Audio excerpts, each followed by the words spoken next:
আজ আমি তৈরি করব খুবই সুস্বাদু একটা পিঠের রেসিপি, যার নাম হচ্ছে ছিলকা পিঠে। এটা আমি ছোটবেলায় মায়ের হাতে খেয়েছি। এটা খেতে অত্যন্ত সুস্বাদু হয়। আপনারা এটা কি নামে এই পিঠেটা তৈরি করেন কমেন্টস করে আমাকে জানাবেন। নমস্কার বন্ধুরা, আমি মৌসুমি উইথ মৌসুমি চ্যানেলে সবাইকে স্বাগত।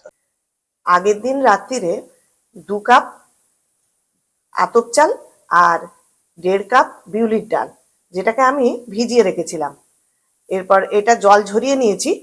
এবার আমি মিক্সার গ্রাইন্ডারের মধ্যে এটাকে পেস্ট করে নেব। এবার একটা মিক্সার গ্রাইন্ডারের মধ্যে সমস্ত চাল আর ডালটাকে ঢেলে দেব।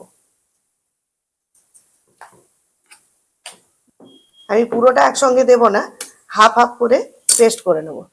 আর এতে সামান্য পরিমাণ একটু জল দেব।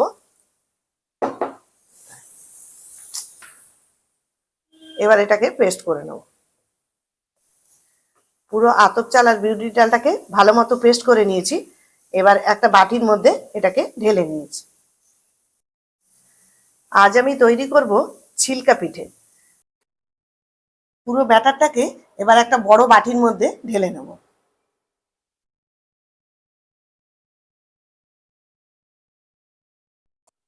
এই ব্যাটারটা এখন ঘন আছে, এটাকে একটু পাতলা করব, তাই এই বাটি ধোয়া জলটাকেও পুরো দিয়ে দেব।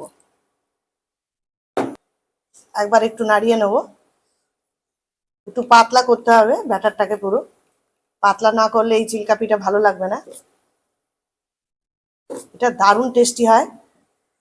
এই শীতের সকালবেলায় ব্রেকফাস্টে গরম গরম একদম চিলকা পিঠা, আর সঙ্গে নলেন গুড়ের ঝোল গুড়, পাতলা গুড়, ওই গুড়টা দিয়ে খেতে খুব ভালো লাগে সকাল সকাল। এবার আমি বাকিটাও দিয়ে দিলাম।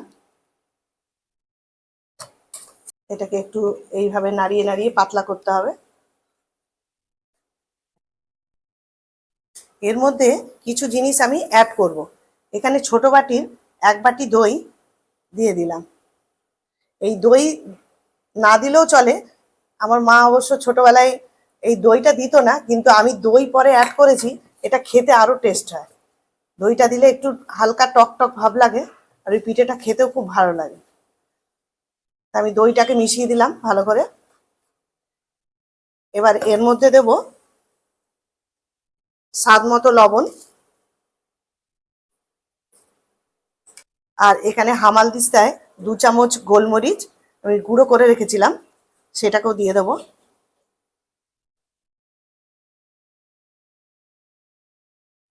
আর দিয়ে দেবো 2টো কাঁচা লঙ্কা, যেটাকে আমি এরভাবে ছোট ছোট কুচি করে নিয়েছি। আর বাচ্চারা যদি ঝাল না খায় তাহলে এই লঙ্কাটা স্কিপ করতে পারেন। এবার আবার সবগুলোকে একসঙ্গে একটু মিশিয়ে নেব। সম্পূর্ণ ব্যাটার আমার তৈরি হয়ে গেছে। এরপর এটা আমি 10 মিনিটের জন্য একটু রেস্টে রাখবো। ব্যাটারটা আমি 10 মিনিট রেখেছিলাম, আর ব্যাটারের ঘনত্বটা ঠিক এইরকম পাতলা হবে, এইরকম।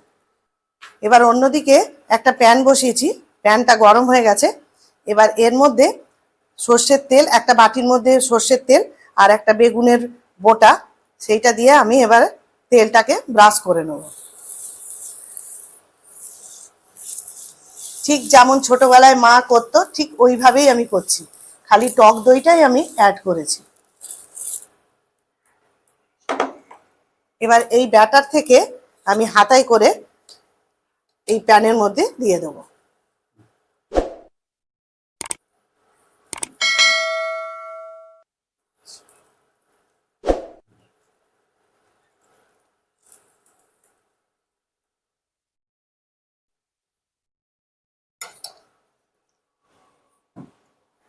এরপর যতক্ষণ না এই ওপরটা শুকিয়ে আসছে ততক্ষণ এটাকে আমি কিছু নাড়াচাড়া করব না। এই ওপরে অনেকটাই শুকিয়ে গেছে। এবার আমি একটা খুন্তি দিয়ে আস্তে আস্তে একটুখানি এইভাবে তোলার চেষ্টা করব। এবার আমি উল্টে দেব।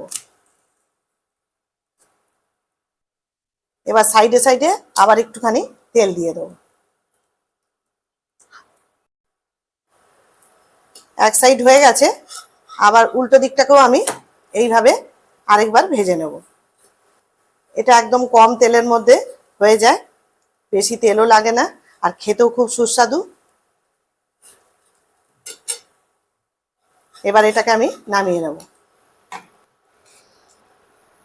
আবারও একইভাবে তেলটাকে তাওয়ার মধ্যে লাগিয়ে নেব। আবারও এখান থেকে এই ব্যাটার থেকে আবার হাতায় করে এই প্যানের মধ্যে দিয়ে দেব।